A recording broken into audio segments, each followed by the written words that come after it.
Welcome guys to what for CGPSC, है ना। और अभी हम डिस्कस कर रहे हैं चैप्टर 2 किसका, इकोनॉमिक सर्वे ऑफ छत्तीसगढ़, वो भी किस में, इंग्लिश मीडियम में, है ना। इंग्लिश मीडियम में पूरा हमारा है। क्या ये हिंदी मीडियम वाले लोगों की बेनिफिशियल है? तो हाँ, अगर आपको अपनी इंग्लिश इंप्रूव करनी है ना, तो आप ज़रूर देखें। तो चलिए स्टार्ट करते हैं। और ये एक्सक्लूसिवली मीडियम है इंग्लिश में। जितने हमारे इस चैनल में जितने भी कंटेंट आएंगे वो सब इंग्लिश में ही होगा, है ना। तो चलिए स्टार्ट करते हैं। चैप्टर 2 पॉपुलेशन में ही है, तो मतलब हर एक चीज़ जो होगा पॉपुलेशन से रिलेटेड होगा, डाटा हमारे। अब ये देखिए सेंसस क्या होता है। सबसे पहले सेंसस बस ये है कि जो पॉपुलेशन है, पॉपुलेशन को हम लोग अकाउंट करते हैं, है ना। बस ये बेसिकली आप कंसिडर कर सकते हैं। अकाउंट करते हैं मतलब रिकॉर्ड करते हैं, रिकॉर्ड और उसकी प्लस एनालिसिस होती है इसमें, है ना, हर एक चीज़। बस ये हो गया। अब लास्ट सेंसस जो हुआ था वो 2011 में हुआ था, है ना, ये याद रखें। और पहली बार कब हुआ था ये आपका है होमवर्क, आप कमेंट सेक्शन में ज़रूर बताइएगा। और अभी लेटेस्ट लेटेस्ट सेंसस जो हुआ ना था, कोविड पैंडेमिक की वजह से नहीं हो पाया, बट अभी ये है फर्स्ट, इंडिया का फर्स्ट डिजिटल होगा, डिजिटल सेंसस होगा। कितने फेज़ में होगा? 2 फेज़ में हो रहा है ना, पहला और दूसरा फेज़ कौन कौन सी ईयर में होगा ये बताइएगा। और रायपुर मतलब छत्तीसगढ़ में रायपुर के अलावा कुछ और भी डिस्ट्रिक्ट्स हैं जहाँ पे इसके पायलट प्रोजेक्ट टेस्ट किया गया है, ये इस डिजिटल सेंसस का, है ना। तो रायपुर में एक वार्ड है, रायपुर में मतलब एक वार्ड था, वो उसका नाम बताइए। उसके साथ कुछ और सारे वार्ड भी हैं जहाँ पे ये हुआ है पायलट प्रोजेक्ट में डिजिटल सेंसस का, है ना। वो कहाँ कहाँ पे हुआ वो सब बताइएगा। अब ये आपका होमवर्क है। अब नेक्स्ट एस्टिमेटेड सेंसस कहाँ होगा? 2031 में एस्टिमेटेड होगा और हर एक चीज़ सही हुआ, है ना। डिस्ट्रिक्ट 2011 के समय 18 डिस्ट्रिक्ट थे, एट प्रेजेंट कितने हैं? 33 डिस्ट्रिक्ट्स हैं, है ना। और हाँ, all population data recalculated on current 33 district basis for accurate year on year comparison, बिल्कुल सही बात है। पॉपुलेशन फिगर 2011 में क्या पॉपुलेशन थी? 2.55 करोड़ थी। एक्यूरेट देखें तो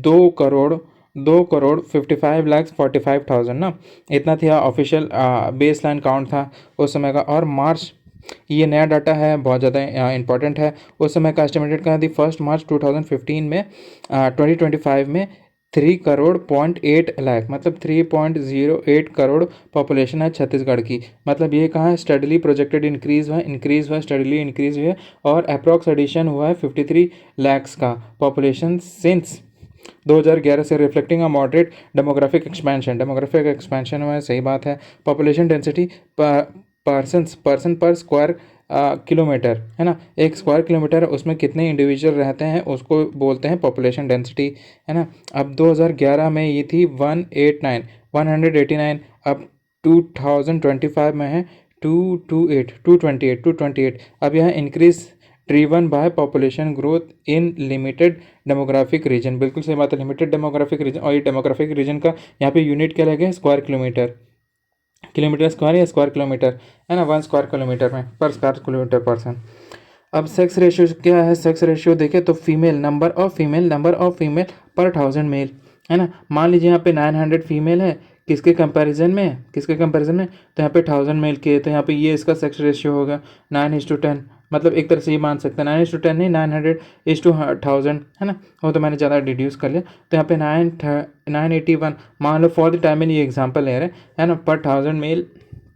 तो यहाँ पे सेक्स रेशियो हो जाएगा 981 हो जाएगा। तो वही एक्यूरेट में देखिए छत्तीसगढ़ का क्या था 2011 में था 1991, सॉरी 991 था, है ना। अब 2025 में क्या हो गया है? ये हो गया 994 हो गया है, यानी कि पॉजिटिव शिफ्ट हुआ है। यहाँ पे पॉपुलेशन ग्रोथ हुई है महिलाओं की, है ना, showing a gradual improvement in gender balance, बिल्कुल सही बात है। अब चाइल्ड सेक्स रेशियो वही है, चाइल्ड सेक्स रेशियो हमने यहाँ पे सेक्स रेशियो देखा। अब सेक्स रेशियो किसकी देखेंगे? तो चाइल्ड के देखेंगे, यानी कि नंबर ऑफ चाइल्ड बॉर्न पर 1000 बर्थ में लाइव चिल्ड्रंस कितने होंगे? कितने एज के? 0 से 6, है ना, 0 से 6 मतलब। और ये 2011 में कितने थे? 969, 969 थे पर 1000 बर्थ में, है ना, 969 हुआ करते थे। अब 2025 में क्या है, 2025 में हर 1000 बर्थ में 963 हो गया, है ना, 963। पहले क्या था, 969 था, ये था, है ना। स्लाइड डिप दिखा है, highlighting persistence need for targeted intervention, highlighted need for targeted intervention to address the gender preference at birth. बिल्कुल सही बात है। अच्छा, एट बर्थ यहाँ पे वही दिखा रहे हैं, सेक्स डिटर्मिनेशन जो टेस्ट होता है ना, फीड सेक्स डिटर्मिनेशन वाला जो टेस्ट होता है, प्लस जो न्यूट्रिशन वाले कंडीशन होते हैं, जो आजकल फीमेल में एनीमिया बहुत ज़्यादा बढ़ रहा है ना, और क्या कहते हैं, डिजीज़ फैल रहे हैं बहुत ज़्यादा, और हेल्थ केयर सेक्टर भी वीक हो जा रहा है, तो उसी की वजह से यहाँ पे चाइल्ड सेक्स रेशियो काफ़ी ज़्यादा कम हुआ है। अब literacy rate percent, literacy rate, हाँ लिटरेसी रेट, अब लिटरेसी रेट क्या होता है, लिटरेसी का मतलब ये होता है ना, अगर आप एक पर्टिकुलर एज वाले जो पढ़ भी लिख पाते हैं, मेरे ख्याल से 6 साल वाले, 6 साल से ऊपर वाले, मोर देन 6 ईयर, मुझे जो आपको जितना याद आ रहा है वो 6 ईयर है, मोर देन 6 ईयर जो लिखना भी जानते हैं और पढ़ना भी जानते हैं, वो लोग लिटरेट कहलाते हैं, है ना, वो लोग लिटरेट कहलाते हैं। और उनका रेशियो क्या है, ओवरऑल कैटेगरी में देखें, ओवरऑल 2011 में था 70.28% पर 100%, मतलब 100 लोग हैं तो उसमें इतने लोग 70.2.8, है ना, लोग लिटरेट हुआ करते थे, लिटरेट थे। और एट प्रेजेंट में देखें तो 75.08% है वो अभी। Consistent upward trends due to expanded educational access, बिल्कुल सी बात है। अब मेल में 80.27 था, अब वो 82.75 हो गया, 82.57 हो गया, सॉरी 82.57। पहले क्या था, 80.27 था, अब वो हो गया है 82.57 हो गया एट प्रेजेंट, है ना। ये हो गया 2025 का। स्टडी बट स्लोअर गेन, ठीक है, ये रिमार्क है। फीमेल का देखें तो फीमेल की कंपैरिजन में, हाँ, मेल के कंपैरिजन में फीमेल का ज़्यादा ग्रोथ है। यहाँ पे बस अराउंड 2% ही ग्रोथ हुई है यहाँ पे, है ना, मतलब 2.3% की यहाँ पे ग्रोथ देखी गई है यहाँ पे मेल के, लेकिन फीमेल में 7 पॉइंट समथिंग का ग्रोथ हुआ है यहाँ पे, है ना। तो ये देखिए 60.24% था कहाँ पे, 2011 में। अब वो 2025 में क्या हो गया, 67.40 हो गया हमारा ग्रोथ रेट, है ना। अब इसमें नोट्स क्या है, notable acceleration driven by girls child education initiative and reduce gender gaps, बिल्कुल सही बात है। पर लिटरेसी डेफिनेशन, अच्छा यहाँ पे ये हो गया है ना, यहाँ पे लिटरेसी रेट मैंने आपको बताया था, लिटरेसी रेट की डेफिनेशन। अब उसकी, अच्छा हाँ वही मैंने 6 साल बताया था, 6 साल से ज़्यादा, लेकिन ये 7 साल है। अभी आप ये देखें, लिटरेट पर्सन का इंडिविजुअल एज्ड 7 ईयर्स और मोर, 7 ईयर्स और more who can both, who can क्या कर सकते हैं, जो बोथ कर सकता है, रीड भी कर सकता है, राइट भी कर सकता है, विथ अंडरस्टैंडिंग एनी लैंग्वेज, है ना, विथ अंडरस्टैंडिंग एनी लैंग्वेज। वही है 7 साल, जो 7 साल से बड़ा है, जो रीड भी कर पा रहा है और राइट भी कर पा रहा है, और उससे एक समझ भी डेवलप कर रही है, अंडरस्टैंडिंग में उसकी डेवलप हो जा रही है किसी मिनिमम एक लैंग्वेज में वो ऐसा कर पा रहा है, तो वो व्यक्ति लिटरेट कराएगा। और लिमिटेड लिटरेसी क्या होती है, ability to read only without writing skills result in classification of illiterate. अच्छा, result in classification as illiterate, सही बात है। यहाँ पे रीड प्लस राइट दोनों की कंडीशन है, और इसमें से अगर मान लो किसी एक की फुलफिलमेंट नहीं हो पा रही, तो वही लिमिटेड लिटरेसी कहलाएगी, लिमिटेड लिटरेसी रेट कहलाएगी। अब जो प्री 1991 की कंडीशन थी, childrens below the age of 5 years automatically counted as illiterate for the census purpose. Okay, ठीक है, वो भी 1991 के पीरियड के पहले से होता था। अभी 1991 बहुत ज़्यादा एक रिफॉर्म के लिए बहुत ज़्यादा इम्पॉर्टेंट है ना। वो रिफॉर्म क्या था गाइस, आप बताएं कमेंट सेक्शन में, है ना, कमेंट सेक्शन में बताइएगा। अब यूथ एंड एडोलेसेंट डेमोग्राफिक्स, अब ये क्या है, एडोलेसेंट कौन है, जो एज गैप 10 से लेके 19 साल के बीच में, 10 से 19 साल के बीच में जो पॉपुलेशन है वो क्या है, 21.19। अब emerging focus group for health and educational programmes, और जो यूथ है 15 से लेके 29 ईयर्स, 15 से लेके, अब देखिए मैं आपको एक चीज़ बताता हूँ। ये देखिए यहाँ पे 10 से लेके 19 साल और 15 से लेके 29 ईयर्स, यानी कि एक ग्राफ ऐसे बन रहा है और एक ग्राफ ऐसे बन रहा है। कई बार क्या होता है पता, लॉ के बीच में जो डेफिनेशन होता है ना, वो इसी की वजह से क्लैश आता है, इसी की वजह से क्लैश आता है। जैसे मैं अभी अगर आपको बताऊं, चाइल्ड लेबर एक्ट के अंदर, चाइल्ड लेबर एक्ट के अंदर एक चाइल्ड कितनी साल का होता है, 14 साल का है। अब हिंदू मैरिज एक्ट के अंदर एक चाइल्ड कौन है, जो 16 है ना, जो 16 साल से कम होगा, 16 से 18 एडोलेसेंट कहलाएगा। ये होता है, और 16 से जो कम है वो यहाँ पे चाइल्ड कहलाएगा। और ये क्या, इंटरनेशनल लेबर ऑर्गेनाइजेशन के तहत 18 साल से नीचे जो भी व्यक्ति है वो होगा चाइल्ड, है ना। मतलब ये देखिए कितने सारे ऑर्गेनाइजेशन में अलग अलग कैटेगरीज डिसाइड कर रहे हैं, चाइल्ड का या एडोलेसेंट का या अडल्ट का, है ना। तो ये सब है। अगर मान लीजिए डेफिनेशन में कोई यूनिफॉर्मिटी होती ना, तब लॉ उस लॉ को आप यूनिवर्सली एप्लीकेबल बनाया जा सकता था। लेकिन अब हर एक जगह पे अलग अलग डेफिनेशन है, डेफिनेशन सेपरेट है हर जगह, तो वही उसकी यूनिवर्सल एप्लीकेबिलिटी नहीं हो जाती, है ना। तो वही एम्बिग्यूटी और कॉन्ट्राडिक्शंस जनरेट होने लगते हैं। तो ठीक है, वापस टॉपिक पे आते हैं। Life expectancy at birth, life expectancy at birth, ठीक है। लाइफ एक्सपेक्टेंसी एट बर्थ मतलब इसमें life expectancy at birth male में है 67.1 और फीमेल में है 70.08। अब वो इंडिया के कंपैरिजन में देखें तो यहाँ पे 67.1 था, तो ये 69.4 है। अब फीमेल्स में 70.8 था, 70.8, तो यहाँ फीमेल में 72.7 है।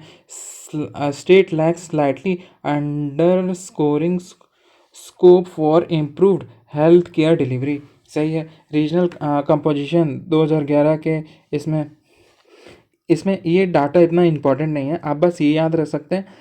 ये क्रोनोलॉजिकल ऑर्डर आप ये याद रख सकते हैं। सबसे पहले जो हिंदूज़ हैं, फिर मुस्लिम्स हैं, फिर क्रिश्चियंस हैं, फिर सिख्स हैं, फिर बुद्धिस्ट है और जैन है। ये कब था, 2011 में था। अब 2025 में फिर वही हिंदू हैं, मुस्लिम्स है, क्रिश्चियंस है, सिख्स है, बुद्धिस्ट और जैन्स है ना। पहले आप ये देख सकते हैं बुद्धिस्ट सेकंड लास्ट में थे, है ना। अभी भी, अच्छा अभी भी सेकंड लास्ट में, मतलब वही क्रोनोलॉजी कोई डिस्टर्ब नहीं हुआ है। वैसे ही है, बस उनकी पॉपुलेशन ग्रोथ हुई, जैसे कि हिंदू में था 2.38 उस समय थे, अभी 2.83 हो गए, अभी 2.83 हो गए, है ना। तो ये याद रखें। एक्चुअली गाइज अभी अगर आपको लग रहा है मतलब जैसे मैं बहुत ज़्यादा इधर एरर कर रहा हूँ, वो इसलिए है क्योंकि मैं अभी जस्ट ऑफिस से हो के आया हूँ, है ना। मैं वर्किंग प्रोफेशनल हूँ, मतलब ऑफिस भी मैनेज करना होता है, प्लस मैंने अभी यहाँ यूट्यूब में इंग्लिश कंटेंट का इतनी ज़्यादा स्कैर्सिटी, और अगर कोई है तो उसमें बहुत ज़्यादा एरर्स है ना, बहुत ज़्यादा एरर्स है। तो ये जो यहाँ पे जो ये वैक्यूम क्रिएट हुआ था ना, तो मेरे को लगा यार अगर मेरे पास है थोड़ी नॉलेज तो मैं उसको शेयर कर लेता हूँ, है ना। और उसके बदले में बस आपसे थोड़ा सा कंट्रीब्यूशन ही बस ये चाह रहा हूँ, क्योंकि ये जो मेरी मेहनत है ना, ऑफिस के बाद आके यार पेन चलाने का मन नहीं करता, है ना। तो बस सही है।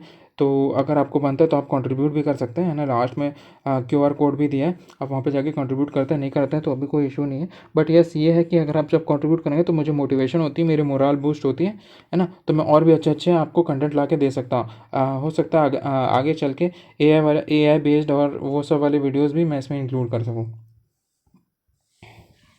अब डिस्ट्रिक्ट वाइज पॉपुलेशन डेंसिटी देखते हैं। देखिए ज़्यादा लर्न नहीं करेंगे, ज़्यादा फैक्ट में नहीं जाएंगे। मैंने बस 3 ही डिस्ट्रिक्ट लिए, वो भी टॉप के, है ना। जो हाईएस्ट डिस्ट्रिक्ट डेंसिटी, वो भी डेंसिटी मतलब डेंसिटी का ये मतलब है पर्सन पर स्क्वायर किलोमीटर। एक एरिया है, अब इसमें इस स्क्वायर किलोमीटर में कितने ज़्यादा लोग होंगे वो मेज़र किया बस, और कुछ नहीं। पहला है दुर्ग, दूसरा है रायपुर और तीसरा है बिलासपुर। अभी हाईएस्ट था, अभी लोएस्ट देख लेते हैं। पहला है बीजापुर, दूसरा है नारायणपुर और तीसरा है सुकमा। बस ये याद रख लें, 3 ही याद रख लें गाइस, उतना ही बहुत ज़्यादा है ना। मतलब इतना सारा फैक्ट है यहाँ पे। और हाईएस्ट डेंसिटी एट प्रेजेंट में देखा हाईएस्ट डेंसिटी तो रायपुर, फिर दुर्ग, फिर तीसरा बिलासपुर। ये क्रोनोलॉजी पहले दूसरा था, पहले क्या था, पहले दुर्ग।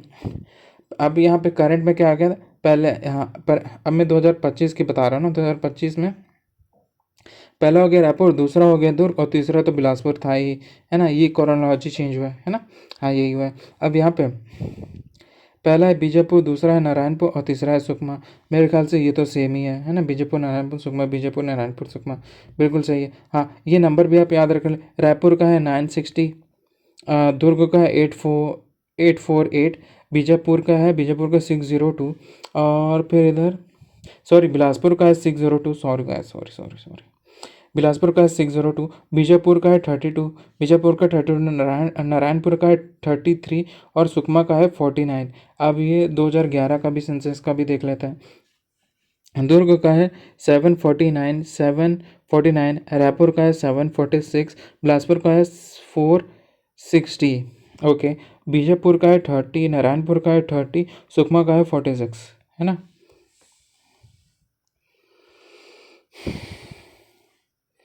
अब अर्बनाइजेशन लेवल, जो अर्बनाइजेशन की पॉपुलेशन है अभी कितनी है, 27.76% पॉपुलेशन है। और ये इंडिया के कंपैरिजन में कितना है, इंडिया में 37.7 नहीं 35.7 है, और छत्तीसगढ़ में 27.76, और इंडिया में 35.70, ये हो उसकी population. Chhattisgarh remain predominantly rural beyond national average with implications for implications for infrastructure planning, urban governance structure, दिसंबर 2024 के हिसाब से। हाँ, 2024 के जो अर्बन लोकल बॉडीज़ होंगे 192, urban local bodies 192, municipal corporation 14 होंगे, म्यूनिसिपल काउंसिल 54 है, म्यूनिसिपल काउंसिल 54 है, और नगर पंचायत है 124, नगर पंचायत है 124, और तहसील है 251, और supporting administrative reach across rural and urban areas.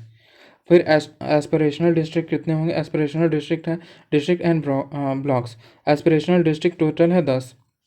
कौन कौन सा अभी देख लेते हैं। यहाँ पे बस्तर हो गया, बीजापुर हो गया, दंतेवाड़ा हो गया, सुकमा हो गया, नारायणपुर हो गया, कोंडागांव हो गया, कांकेर हो गया, कोरबा हो गया, महासमुंद हो गया, फिर मोहला, मानपुर, अंबागढ़, चौकी हो गया। Focused for accelerated development in health, education and infrastructure. Aspirational development blocks क्या है, 20 हो गए यहाँ पे, है ना। Targeted for grass root level improvement. तो ये गाइस हो गया हमारा अराउंड 18 मिनट के अंदर हो गया हमारा चैप्टर टू हो गया हमारा कंप्लीट। तो वीडियो को लाइक करें, कमेंट करें जो मैंने आपको बताया है वीडियो, और चैनल को शेयर करें अपने दोस्त लोग के पास, और चैनल को तो भाई सब्सक्राइब करना है, अपना बेल आइकन भी दबा दें। और आपको वीडियो अच्छी लगी तो भाई कंट्रीब्यूट भी कर सकते हैं आप, है ना। तो चलिए गाइस, बाय। अब आपको मिलते हैं नेक्स्ट वीडियो में फिर से मिलेंगे, बाय।